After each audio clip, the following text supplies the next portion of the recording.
Ողջույն, հանրայինի եթերում եղիր առողջ բժշկական նախագիծնի։ Ես բժիշկ Վահե Տերմինասյանն եմ ու զրուցում եմ ձեզ հետ բնականաբար առողջության մասին։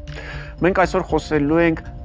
հազվադեպ հանդիպող հիվանդություններից մեկի մասին։ Հիվանդություն, որի ժամանակ մարդու մոտ ցանկացած պահին կարող է սկսվել արյունահոսություն։ Անկառավարելի արյունահոսություն, որը կարող է ավարտվել ամենավատ ձևով։ Մենք խոսելու ենք հեմոֆիլիայից, ինչ է իրենից ներկայացնում, ինչպես այս հիվանդությունը զարգանում եւ ամենակարևորը, մեզանից յուրաքանչյուրը ինչպես կարող է օգնել այս մարդկանց, որոնք Հայաստանում բավականին շատ են, լինել առողջ ու պահպանել առողջությունը։ Սկսում ենք տեսանյութից, հետո կհրավիրենք մասնագետին եւ ձեզանից յուրաքանչյուրը կիմանա ինչպես կարող է այդ մարդկանցից որևէ մեկին գոնե կյանքում մեկ անգամ լինել օգտակար։ Գնացինք։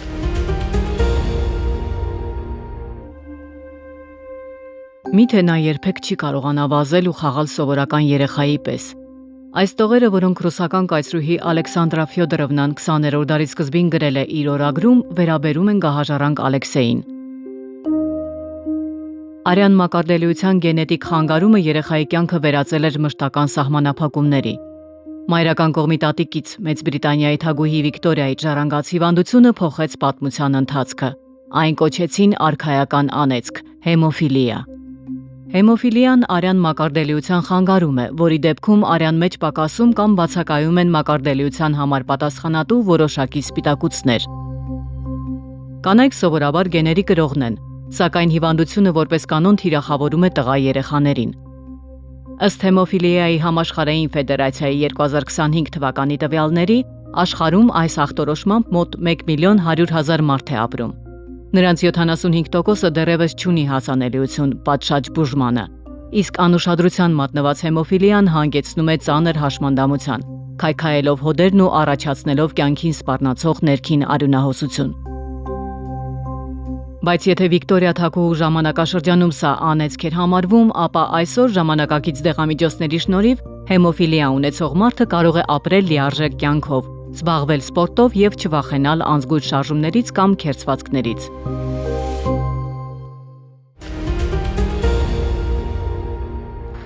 Ներկայացնեմ իմ այսօրվա առաջին հյուրին, իսկ իմ հյուրն է առողջապահության նախարարի արյունաբանության, տրանսֆուզիոն բժշկության եւ արյան պաշարման գծով խորհրդատու Հեղինե Խաչատրյանը։ Ողջույն բժշկուհի։ Ողջույն։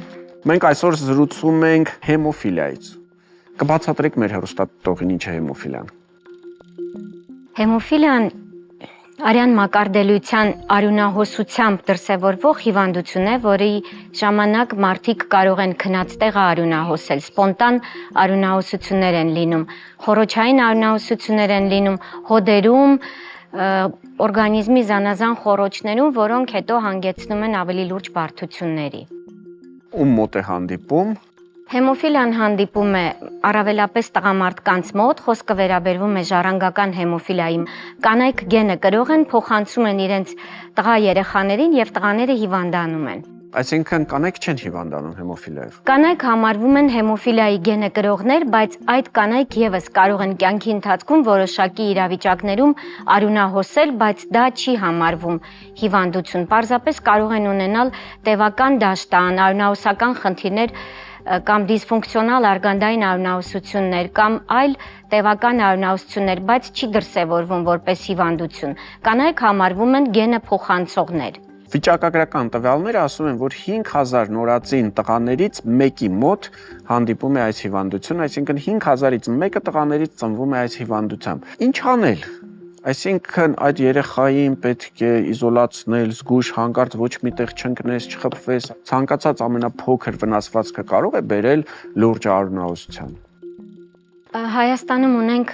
հաստատված, ախտորոշված 400 հեմոֆիլիայի տարբեր տեսակներով հիվանդներ։ Շատ մեծ թիվ է։ Այո, դա մեծ թիվ է, այսինքն մենք հայտնաբերելիության առումով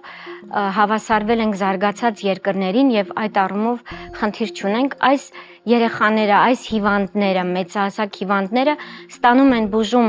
ըստ անհրաժեշտության, այսինքն ունեն արյունահոսություն, մինչև 18 տարեկան երեխաները բոլորը ստանում են պրոֆիլակտիկ բուժում։ Այսինքն նրանք շաբաթը 2-3 անգամ ստանում են հակահեմոֆիլային պատրաստուկներ կամ ամիսը 1 անգամ ենթամաշկային որոշակի նոր սերնդի դեղորայք են ստանում, որպեսզի չարյունահոսեն, եւ այդ երեխաները այդ դեղորայքը ստանալով կարող են հաճախել եւ դպրոց, չբացակայել դասընթացներից եւ զբաղվել սպորտով։ Ունենք նույնիսկ նորագույն դեղորայք ստացող երեխաներ, որոնք սպորտի մրցումներում չեմպիոններ են։ Ունենք երեխա, որը Եվրոպայի ջունիորների շախմատի չեմպիոն է, այսինքն այս բալիկները մշտապես կանխարգելիչ բուժման տակ են գտնվում։ Եթե ստանում է բուժումը, եթե ունեցավ վնասվածք ու, չգիտեմ, իր մոտ արյունահոսություն չի լինելու։ Եթե ստանում է բուժումը, դա կանխարգելիչ թերապիա է, նա չի արյունահոսում, բայց եթե այդ երեխան պիտի ենթարկվի վիրահատական միջամտության, մենք նաև հավելյալ հակահեմոֆիլային պատրաստուկներ ենք տալիս, դրանք մարդկային պլազմայից բաղկացած դեղորայք են, որոնք բավականին բարձր արժեք ունեն։ Մեր հիվանդները գտնվում են պետության հովանու ներքո եւ ստանում են ամենանորագույն դեղորայքը եւ նրանք դրա համար չեն վճարում։ Դեղորայքը մենք գնում ենք ինչ-որ տեղից, թե դեղորայքը այստեղ պատրաստվում է։ Դեղորայքը տրվում է Առողջապահության նախարարության կողմից եւ Հեմոֆիլիայի համաշխարհային ֆեդերացիայի կողմից որպես դոնացիա մենք ստանում ենք այդ դեղերը։ Այդ մարդիկ ամբողջ կյանքում ենթակա են արյունահոսությունների եւ որպեսզի չարյունահոսեն, նրանք պիտի այդ դեղորայքը ստանան։ Ցանկացած միջամտություն իրականացնելուց ատամ հեռացնեն, ատամնաբնից կարյունահոսեն, որպեսզի չարյունահոսեն, հակահեմոֆիլային պատրաստուկը կես ժամ առաջ ստանում են եւ նոր դիմում են ատամնաբուժի։ Պիտի վիրահատվեն, նախապես այդ դեղը պիտի ստանան, հետո կդիմեն վիրահատական միջամտությունների։ Հեմոֆիլիան համարվում է աշխարհի 7 թանկարժեք հիվանդություններից Ինչու թանկարժեք, որովհետև հակահեմոֆիլային պատրաստուկները պատրաստվում են մարդկային պլազմայից, իսկ մարդկային պլազման արյունատվությունից, անհատույց արյունատվությունից, այսինքն մարդիկ պիտի դոնոր լինեն մեկ այլ մարդկանց աջակցելու համար։ Մեկ տարվա կտրվածքով քանի հոգի գնա արյուն հանձնի, որպեսզի կարողանանք այդ միջոցները ստանալ։ Որպեսզի մի փոքրիկ արյունահոսություն մենք կարողանանք կանգնեցնել, մեզ դրա համար պետք է 1000 միավոր, այսինքն 10 հոգու արյունատվությունից ստացվում է 1 սրվակ հակահեմոֆիլային պատրաստուկ։ Այսինքն 10 հոգին հանձնեցին ընդամենը 1 սրվակ։ Այո, 10 հոգին 1 սրվակ։ Քանի այդպիսի սրվակ է պետք մարդուն։ Դե մարդ կա, որ մեկ ներարկումից ստանում է մոտ 5000 միավոր, մարդ կա 10000 միավոր, դա կախված է մարմնի ծավալից եւ մարմնի զանգվածից։ Փոքր երեխաներին 500-ից 1000 միավոր է, որպեսզի նրանց մոտ այդ արյունահոսության դրվագը դադարեցվի, կամ եթե պիտի ատամնաբնից որևէ փոքրիկ ատամ քաշենք եւ կանխենք ատամնաբնի արյունահոսությունը, մոտավորապես 1000-1500 միջազգային միավոր հակահեմոֆիլային պատրաստուկ է պետք, այսինքն 15 մարդու արյունատվությունից ստացված պլազման մեկ երեխայի համար կիրառվում է որպես արյունական միջոց։ Այդ դեպքում եկեք խոսենք արյունատվության մասին, արյունատվության դրական ու բացասական կողմերի մասին։ Կա բացասական կողմ, այսինքն եթե ես գալիս եմ արյուն եմ հանձնում, իմ օրգանիզմում ինչ որ մի բան կատարվում է, ինչքան արյուն եմ նախանձնելու։ Միջինում։ Տեսեք, կանայք կարող են տարեկան 3 անգամ արյունատվություն կազմակերպել, տղամարդիկ մինչև տարեկան 4 անգամ կարող են արյունատվություն կազմակերպել, դա բավականին դրական ազդեցություն ունի օրգանիզմի համար, որովհետև այդ տված արյան բաղադրամասը 400-ից 450 մլ արյուն են վերցնում եւ վերցրած արյունատվությունից պատրաստում են 3 տարբեր տեսակի բաղադրամասեր, որոնք իրենցից ներկայացնում են տրոմբոցիտներ, պլազմա եւ էրիթրոցիտար զանգված։ Դրանք կիրառվում են մեկ այլ մարդու կյանքի փրկության համար, այսինքն մեկ դոնորը 3 մարդու կյանք է փրկում, բայց մեկ պլազմայից ստացած, մեկ արյունատվությունից ստանում ենք մեծ քանակության պլազմա, որից կարող ենք պատրաստել մոտավորապես 20 տեսակ դեղ եւ 20 տեսակ հիվանդության կանխարգելման համար է դա օգտագործվում։ Առաջնային իմունոդեֆիցիտներն են, հեմոֆիլիայի տեսակներն են, ալբումինը մարդկային պլազմայից են ստանում, դա չի արտադրվում, պլազման չի արտադրվում գործարաններում։ Մարդը մարդուն է օգնում այդ արյան բաղադրամասերով, այսինքն շուրջ 20 տեսակ հիվանդություններ կարող են արյունատվության միջոցով փակել ու աշխարհի բնակչության մոտ 80%-ը, ովքեր որ պլազմայից կախյալ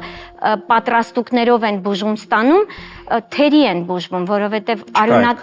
չկա այդ քանակը, դա մի մեծ գլոբալ խնդիր է, որ աշխարհի բնակչությունը, մենք 8 միլիարդ բնակչություն ունենք, բայց մենք ունենք 294 տոննա պլազմայի ստացում, դա չի բավարարում այդ մարդկանց։ Ինչ է կառաջարկում։ Սա գլոբալ հարց է։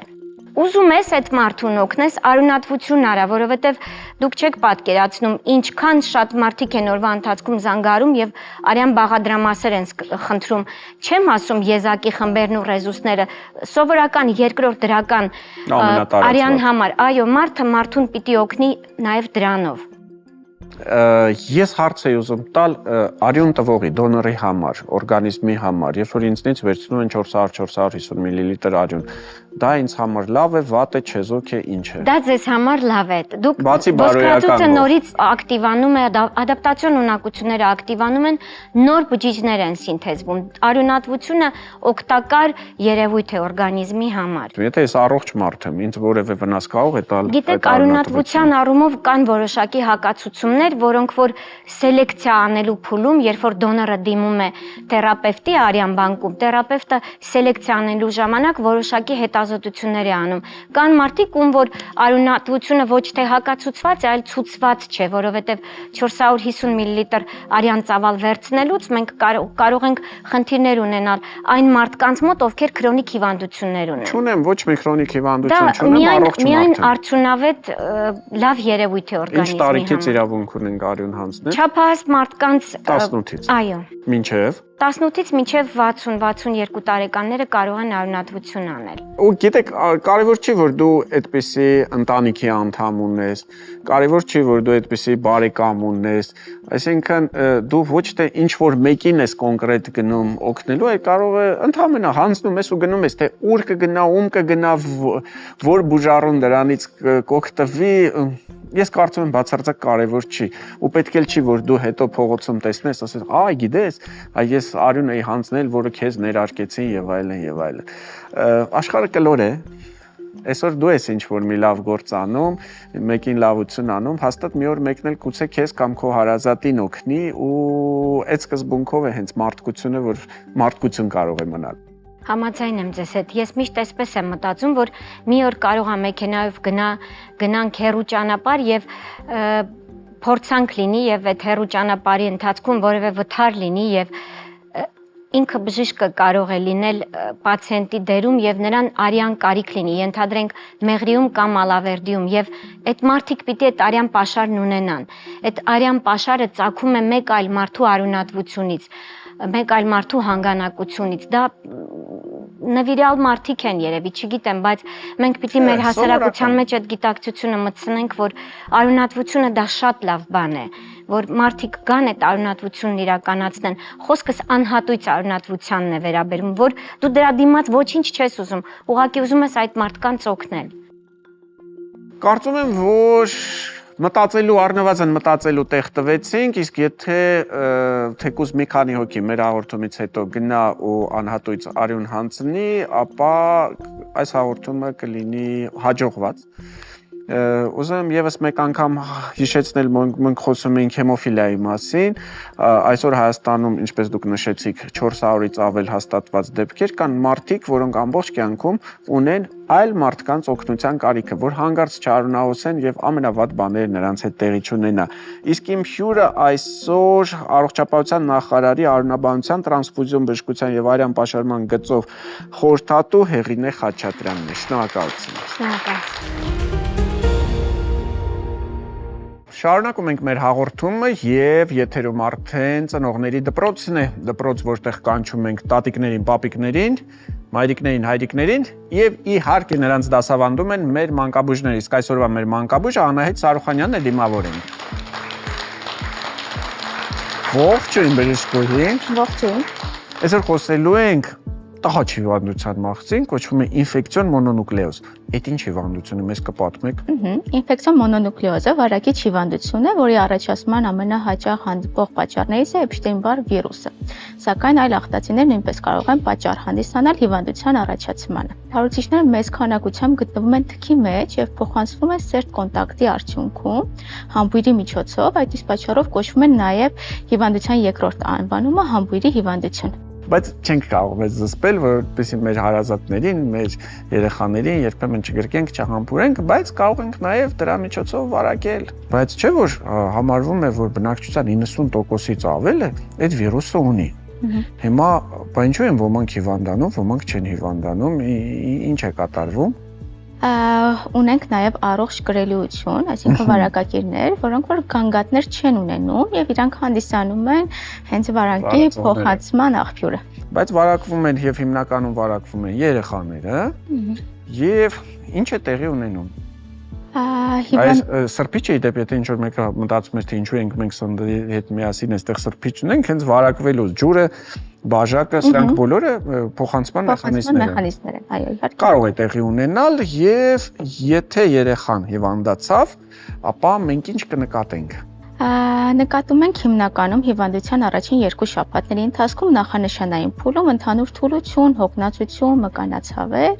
հետո որին հաջորդում է հիմնական բուռն հիվանդության ընթացքը, բայց կարող ենք ունենալ նաև նախանշանային փուլի բացակայություն, այսինքն սկսվի հիվանդությունը մենակ ի սկզբանե հիվանդության կլինիկական բնորոշ դրսևորումներով։ Այդ կլինիկական դրսևորումները ասեք, առաջինը ջերմությունն է։ Լավ, հավեսով էսպես բարձր ջերմություն, ավշային հանգույցների մեծացում, հիմնականում պարանոցային հետին խմբի ավշային հանգույցների մեծացում, բայց լինում է դեպքեր նաև գեներալիզացված, այսինքն այլ խումբ ավշային հանգույցների մեծացում նույնպես կարող ենք ունենալ։ Մեկ էլ տեսնում ես երեխա այս պարանոցի հատվածում մի կողմից կամ երկու կողմից այսպես քարի նման մեծ գնդեր, այնց թվում է այդտեղ ծնողները միանգամից խառնվում են իրար, չէ՞, վախենում են։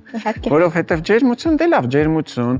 անգամ 39-40 կարող է երեխան ջերմի, բայց այդքան չեն վախենում, բայց հենց այտուցվեց, այդ այտուցն էլ հետո սկսեց կարմրել,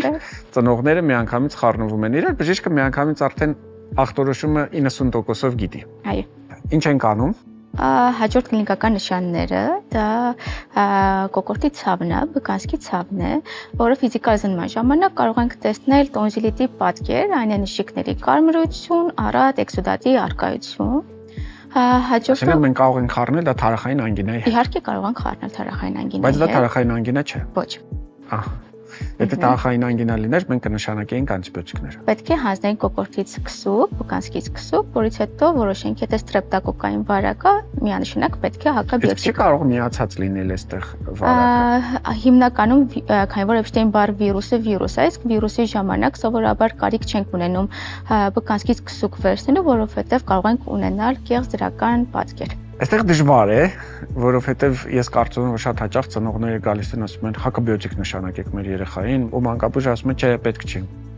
Իհարկե պետք չի հակաբիոտիկ վիրուսի ժամանակ։ Իդեպ չի հազում երեխան։ Չի հազում։ Քթից արտադրություն։ Ավելի շատ քթով դժվարաշնչություն կարող ենք ունենալ։ Որոշ դեպքերում կարմրուկանման մաշկի ցանավորում նույնպես կարող ենք տեսնել։ Ֆիզիկալ զննմամբ կարող ենք տեսնել փայծաղի չափերի մեծացում ավելի հաճախ, մոտ 10-ից 30% դեպքերում նաև լյարդի չափերի մեծացում։ Ու այստեղ արդեն վտանգ կա, որ երեխան լավացավ, հատկապես եթե երեխաներ են, որոնք զբաղվում են սպորտով, ու եթե դա ինչ-որ կոնտակտային սպորտաձև է կամ տրավմատիկ սպորտաձև է, նրան որոշ ժամանակով արգելում ենք զբաղվել սպորտով, որովհետև փայծաղը մեծացած է, փայծաղը անպաշտպան է։ Այո, կարող է պայծառի պատրվածք ունենալ ու շատ վատ բաներով վերջանա։ Դա համարվում է ամենավատ բարդություններից մեկը, փայծաղի պատրումը, այդ իսկ պատճառով մեծացած փայծաղով երեխաներին հակացված է ֆիզիկական ինչ-որ ակտիվություն կատարելու, նույնիսկ լինում են դեպքեր շատ կոպիտ որովայնի շոշափման արդյունքում կարող ենք բերել փայծաղի պատրմանը։ Բուժել պետք է։ Փայծաղի մեծացումը ոչ։ Ինքնուրույն փոքրանակը գա իր նորմալ չափսերին։ Ինչքան ժամանակ հետո։ Գոնե առաջին կատարված որովայնի սոնոգրաֆիայից հետո կրկնել 1 ամիս անց ու դինամիկայում։ Ոչ ավելի շուտ։ Ոչ ավելի շուտ։ Կարող է մի քանի ամիս տևել։ Այո։ Մինչև գա իր նորմալ չափսեր։ Հասկացա։ Երեխան սկսում է վատ սնվել։ Երեխան ջերմում է, բարձր ջերմություն, կոկորտում ցավ, ոչ մի բան չի ուտում, ոչ մի բան չի խմում, ինչ ենք անում։ Երբ ունենք նման պատկեր, ավելի ճիշտ կլինի դիմել հիվանդանոց, որպեսզի հոսպիտալացվի, քանի որ կարիք ունենք հեղուկների նորմալ Որ երեխան չջրազրկվի։ Լավ, երեխան մի քիչ սկսեց արդեն, այսպես ոտքի կանգնել, այսպես ասենք, եւ մենք ունենք լյարդի մեծացում, սոնոգրաֆիկ մենք ունենք փայծախի մեծացում,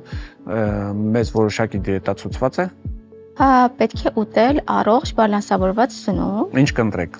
Միրգ, բանջարեղեն միանշանակ, որպես վիտամինների պաշարցու, կատնաշոր սպիտակուցը ապահովելու համար։ Որում մենք վերցել ենք ցածր յուղայնությամբ կատնաշոր անպայման։ Շատ ավելի լավ։ Եվ աստղաջուր, բրինձ, վարսակ նույնպես կարող ենք օգտագործել որպես հեշտ Հացի ընտրության պարագայում կարող ենք վերցնել սև հաց, նախընտրելի։ Այնտեղ հաց ինչ կան քիչ ուտեք, այնքան լավ։ Եվ իհարկե մրգեր։ Անպայման միրգ։ Սրանք խնդրում եմ մի հատ ֆիքսեք, հարգելի ծնողներ, որովհետև հիմա բավականին տարածված վիրուսային հիվանդության մասին ենք խոսում, մենք խոսում ենք մոնոնուկլեոզի մասին եւ այո, բավականին դժվար է երեխայի համար, մի քիչ ծանր է ընթանում, ջերմություն, այտուցներ, կոկորտում ցավ, երեխան խեղճանում է, թե երեխան սովոր է կծու, մենք այդ ամեն ինչը հանում ենք եւ գնում ենք առողջ սննդակարգի։ Չենք թողնում, որպեսզի զբաղվի սպորտով, մի քիչ ժամանակ սպասում ենք, իսկ որպեսզի մյուս երեխաներին տանը չվարակի, ինչ ենք անում։ Վիրուսը բավականին երկար կարող է հարուցիչը պահպանվել թքի մեջ, նույնիսկ լավանալուց հետո անհրաժեշտ է ուղղակի սահմանափակել սերտ կոնտակտը այլ մարդկանց հետ, չհամբուրվել ու բացի դրանից ընդհանուր օգտագործման հիգիենայի պարագաները սպասքը առանձնացնել։ Ինֆեկցիոն մոնոնուկլեոզի մասին էինք խոսում, բացատրեցինք ինչ կարելի է անել, ինչ չի կարելի անել, ինչպեսի բուժում է ցուցված, դե իսկ այդ բոլոր խորհուրդները տվեց մեզ մանկաբույժ Անահիտ Սարուխանյանը, շնորհակալություն, մնացեք մեզ հետ։ Ողջույն, ձեզ հետ գեղեցկության արվեստն է։ Այսօր խոսելու ենք արևապաշտպան քսուկների մասին։ Մարդիկ հաճախ մտածում են, որ արևապաշտպան քսուկները անհրաժեշտ է օգտագործել միայն ամռանը կամ ծովափին, սակայն արևապաշտպան քսուկները պետք է օգտագործել ամբողջ տարվա ընթացքում, նույնիսկ անպամած օրերին։ Արևապաշտպան քսուկները կարևոր է օգտագործել ոչ միայն արևայրուքից խուսափելու նպատակով, այլ նաև պիգմենտացիայի, մաշկի վաղաժամ ծերացման, ինչպես նաև մի շարք այլ մաշկային հիվանդությունների կանխարգելման տեսանկյունից։ Խորհուրդ է տրվում օգտագործել առնվազն SPF 50 ցուցիչով արևապաշտպան քսուկներ, օգտագործել դրանք տանից դուրս գալուց մոտ 15-ից 20 րոպե առաջ եւ անհրաժեշտության դեպքում թարմացնել դրսում 2-ից 3 ժամը 1։ Պետք է նշել, որ արևապաշտպան քսուկները անհրաժեշտ է օգտագործել բոլոր տարիքային խմբերին։ Ծնված օրվանից մանկահասակ երեխաներին պետք է քսել արևապաշտպան քսուկներ, քանի որ նրանց մաշկը ավելի զգայուն է արևի ճառագայթների նկատմամբ։ Հատկապես կարևոր է արևապաշտպան քսուկների օգտագործումը այն մարդկանց համար, ովքեր ունեն պիգմենտացիայի հակում, ունեն ակնե, ունեն զգայուն մաշկ, եւ պետք է հիշել, որ կարևոր է արևապաշտպանի օգտագործումը նաեւ քաղցկեղի կանխարգելման տեսանկյունից։ Մաշկի քաղցկեղների առաջացման 90%-ի հիմքում ընկած է արևապաշտպանների չօգտագործումը։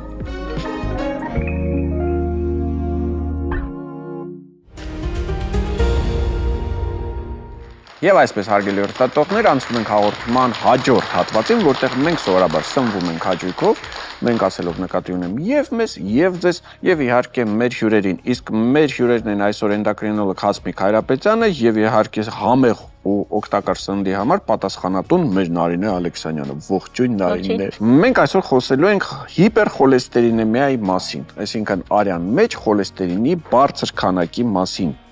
վախենալու երևույթ։ Այսպես անոթների մեջ խոլեստերինը եկավ, հավաքվեց, փակեց մեր անոթները։ Ինչ անենք, ինչ սնունդ օգտագործենք, որպեսզի նման խնդիրներ չունենանք։ Հիպերխոլեստերինեմիան բավականին տարածված է, եթե բաց թողնենք ժառանգական գենետիկ տրամադրվածություն ունեցող ընտանեկան հիպերխոլեստերինեմիայի դեպքերը, ապա մեծ մաս դեպքերում սնունդը ամենաառանցքային նշանակություն ունի բարձր խոլեստերին ունենալու դեպքում, եւ ինչ է պետք անել։ Եվ մենք կարող ենք ասել, որ յուղոտ սնունդը բերում է կոպիտ, շատ կոպիտ։ Տապակած սնունդը, այո, կարող ենք ասել, տապակած ու շատ յուղոտ սնունդը, կենդանական ճարպով շատ հարուստ սնունդը բերում է հիպերխոլեստերինեմիայի առաջացման։ Տապակած յուղոտ սնունդ, թե քաղցր սնունդ։ Ոչ մեկ։ Ոչ մեկ։ Այնուամենայնիվ երկուսն էլ վատն են։ Այո։ Բայց եթե ընտրության հնարավորություն ունենաք, շատ սոված եք ու ձեզ բերել են քաղցր սնունդ ու ձեզ բերել են տապակած յուղոտ սնունդ։ Տապակած յուղոտ սնունդ։ Քաղցր չեք սիրում դրա համար։ Ես քաղցրը կնախընտրեի։ Այստեղ կարծիքները մեր փաստորեն կիսվեցին, բայց իրականում երկուսն էլ վատն են եւ մենք այսօր պատրաստելու ենք առողջ սնունդ, իսկ առողջ սնունդի համար մենք օգտագործելու ենք սաղմոն 100 գրամ, դդմիկ 50 գրամ, սունկ 50 գրամ, բուլղարական պղպեղ 50 գրամ, սոյայի սոուս 10 մգ, սխտոր 1 պճեղ, ձիթայուղ 20 մլ։ Չգիտեմ դուք ոնց, ես հաճույքով նման ծնդակարգով երկար կապրեի։ Իդեպ կարելի է նույն բանը անընդհատ ուտել։ Շատ եմ սիրում, բայց անընդհատ ուզում եմ նույնը։ Ցանկալի չէ, որովհետև անհրաժեշտ է բազմազանություն սննդի մեջ, միատեսակ սննդի օգտագործումը չի խրախուսվում։ Որքան էլ սիրում եք։ Որքան էլ սիրում ենք, այնուամենայնիվ պետք է ժամանակ առ ժամանակ, այսինքն անընդհատ պետք է փոխել, որովհետև չկա աշխարհի ամենաօգտակար սննդատեսակը չի կարող փոխարինել բոլոր օգտակար տարրերը ու իր մեջ պարունակել, այնպես որ չկա նման բան, պետք է ամեն ինչից մի քիչ փորձելով գնալ։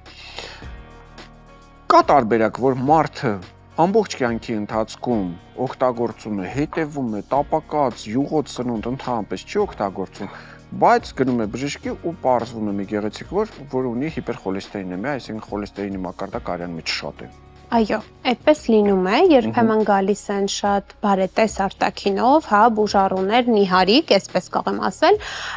ովքեր որ փաստում են, որ իրենք իսկապես շատ առողջ են սնվում եւ այլն, սակայն ունեն բարձր խոլեստերինի մակարդակ։ Ինչու՞։ Այդ դեպքերում մենք բացառում ենք ընտանեկան հիպերխոլեստերինեմիան եւ այդ դեպքում որքան էլ հավասարակշռված է սննդակարգը, միևնույն է առաջարկվում է դեղորայքային բուժում, հիպոլիպիդեմիկ բուժում։ Ահա, դուք ասեցիք դեղորայքային բուժում,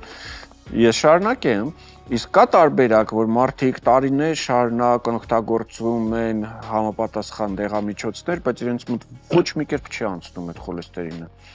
Երբեմն այո լինում են նմանատիպ դեպքեր, երբ սովորական խմելու դեղորայքները չեն օգնում եւ կան նոր ավելի ժամանակակից դեղաձևեր, դրանք հիմնականում ներարկումային դեղաձևեր են, որոնք ավելի շուտ են օգնում խոլեստերինի կարգավորման հարցում։ Շատ բարի։ Տարիքը նպաստում է արդյոք։ Այո, ավելի հաճախ 40-ից բարձր տարիքում է առաջանում, թեև էլի ինչպես բոլոր հիվանդությունները, հիմա հիպերխոլեստերինեմիան, դիսլիպիդեմիան եւս երիտասարդացել են։ Կանանց մոտ դաշտանադադարային փոփոխություններ եւ խոլեստերին կապ ունեն։ Այո։ Կապ ունեն եւ հետդաշտանադադարային վիճակները, եւ վահանաձև գեղձի խնդիրները, եւ շաքարային դիաբետը, սրանք այս բոլոր էնդոկրին խնդիրները, հորմոնալ խանգարումները կարող են բարձրացնել խոլեստերինի մակարդակը։ Եվ բնականաբար, եթե դուք ունեք այդ խնդիրներից որևէ մեկը կամ եթե ձեր տարիքն է արդեն բարձր, դուք ավելի ուշադիր պետք է լինեք, որովհետեւ մեզնից յուրաքանչյուրը, մեզնից ոչ ոք երբեք չի դառնալու ավելի երիտասարդ։ Ցավալի է, բայց մնում է փաստ, պետք է ընդհանրապես ճիշտ ապրել եւ ճիշտ վայելել ցանկացած տարիք։ Արդյոք վիտամին D-ի պակասը կարող է նպաստել խոլեստերինի մակարդակի բարձրացմանը։ Կապ կա վիտամին D-ի եւ խոլեստերինի միջեւ։ Հստակ ուղիղ կապ չկա, սակայն վիտամին D-ի անբավարարությունը եւս նյութափոխանակության վրա բացաբար է անդրադառնում, հետեւաբար պետք է օպտիմալ մակարդակի վրա, ճիշտ մակարդակի վրա պահել, որը սովորաբար 50-ից բարձրն է։ Ֆիզիկական ակտիվությունը խոլեստերինի հետ կապ ունի։ Այո, իջեցնում է։ Ես ինձ համար սնունդը յուղոտ ուտում եմ, վազեմ, չվազեմ, միևնույն է կգնա անոթների պատերի վրա։ Չէ՞ որ նյութափոխանակությունը արագանում է։ Մենք չպետք է մոռանանք, որ մետաբոլիկ համախտանիշի հիմքում, հա, որ հիպերխոլեստերինեմիան է, նաև ինսուլինառեզիստենտականությունն է, նաև ճնշման բարձրացումն է, սրանք բոլորը փոխկապակցված հիվանդություններ են, հա, համախտանիշներ են, եւ այդ մետաբոլիկ համախտանիշ ունենալու դեպքում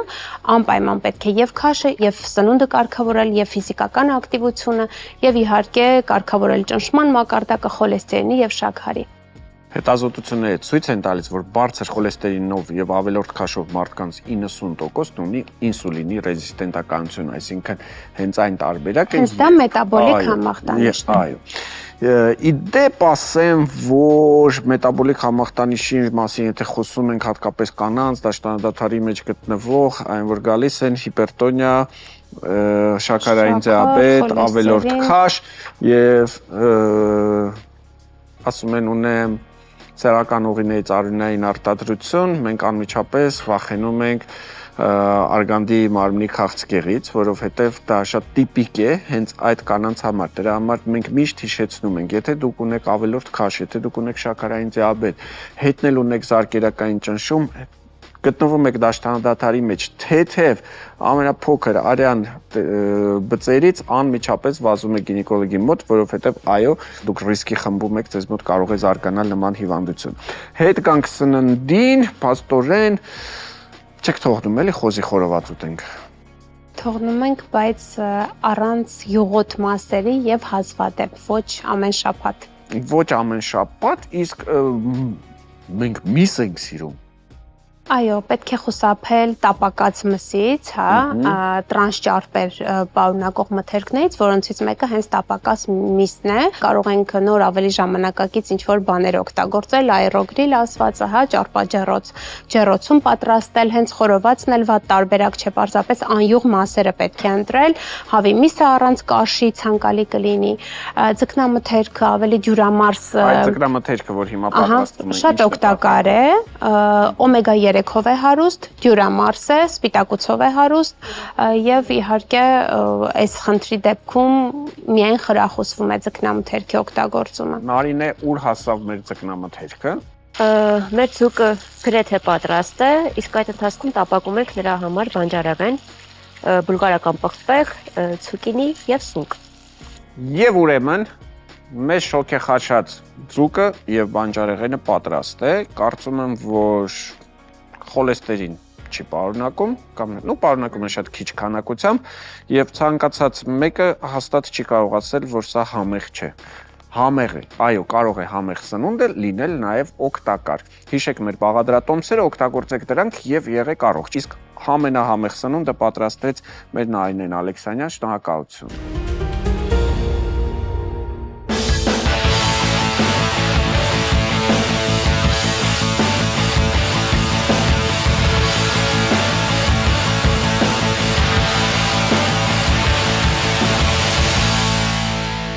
Այսօր խոսելու ենք հիպոդինամիայի մասին։ Հիպոդինամիան դա մարդու թերշարժունությունն է։ Շատ հաճախ հանդիպում են այն մարդկանց մոտ, ովքեր առօրյայում շատ քիչ են շարժվում եւ կատարում են նստակյաց աշխատանք։ Երեխաների մոտ, ովքեր ամբողջ օրը անցկացնում են գadgetների առաջ, հիպոդինամիան դա հիվանդություն չէ, դա պատճառն է, որի հետևանքով կարող են լինել տարբեր հիվանդություններ։ Օրինակ, պարանոցային օստեոխոնդրոզ, տարբեր ողնաշարային հիվանդություններ, ճարպակալում, էնդոկրին համակարգի տարբեր հիվանդություններ։ Եթե դուք էլ ամբողջ օրվա ընթացքում քիչ եք շարժվում, ապա կատարեք այս վարժությունները եւ չեք ունենա այն խնդիրները, որոնք լինում են հիպոդինամիայի հետևանքով։ Առաջին վարժությունը սկսում ենք պարանոցից, գլխի պտույտներ աջ, այնուհետև ձախ։ Կարող եք կատարել 7-ից 8 անգամ։ Հաջորդ վարժությունը ուսերի համար է։ Ուսերով պտույտ դեպի ներս, այնուհետև դեպի դուրս։ Վարժությունը կարող եք կատարել 7-ից 8 անգամ։ Մյուս վարժությունը կատարելու համար ծալում ենք արմնկային հոդում մեր ձեռքերը եւ պտտում ենք դեպի ներս, այնուհետև դեպի դուրս։ Վարժությունները կատարելու ընթացքում, եթե կլսեք ճռճռոց հոդերում, պետք չէ շատ ֆիքսվել դրա վրա, քանի որ քիչ շարժման դեպքում դա հնարավոր է։ Ամբողջ օրվա լարվածությունը թուլացնելու համար մատները լայն զատում ենք եւ միացնում ենք իրար։ Լավ ձգում ենք, որպեսզի մկանները ձգվեն, այնուհետև սեղմում ենք իրար մատները։ Այս ամենը կատարում ենք մկանները լավ ձգված վիճակում, ոչ թե հանգիստ։ Այս վարժությունը կթուլացնի ձեր ձեռքերը ամբողջ օրվա լարված աշխատանքից հետո։ Կարող եք այս վարժությունները կատարել նույնիսկ աշխատանքային օրվա ընթացքում եւ կլինեք առողջ։